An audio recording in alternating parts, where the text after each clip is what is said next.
Once upon a time, in the northern Indian kingdom of Kasi, a wise man was born into a wealthy, high-class family. He grew up, completed his education, and decided to leave behind worldly desires to seek a life of inner peace. He became a holy man and lived alone in the Himalayan forests, where he meditated deeply and found great happiness. One day, when he ran out of salt, the holy man traveled to the city of Benares to collect alms. He spent the night in the royal garden, and in the morning, after tidying himself up, he went into the city to seek food. At the palace gate, King Brahmadatta noticed the serene holy man from his terrace. Impressed by his calm demeanor, the king invited him into the palace, offering him a luxurious meal. The king was so taken with the holy man that he invited him to live permanently in the royal garden, promising to provide food, clothing, shelter, and medicine. The holy man accepted, and for 16 years, he lived peacefully in the royal garden, teaching the king's family and receiving their support.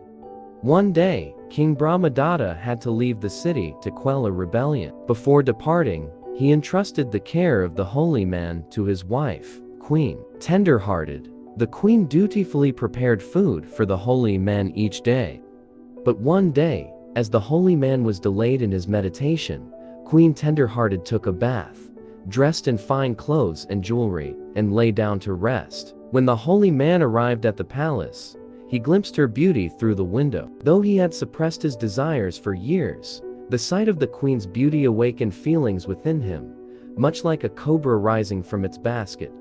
The holy man was overwhelmed by desire, unable to eat or drink. He returned to his dwelling and spent the next 7 days in torment, consumed by his thoughts of the queen. When the king returned and found the holy man lying in bed, he asked what had happened. The holy man confessed that he was suffering from desire for Queen Tenderhearted. The king, seeing the holy man's distress, decided to help him. He offered the queen to the holy man and instructed her to help him regain his purity.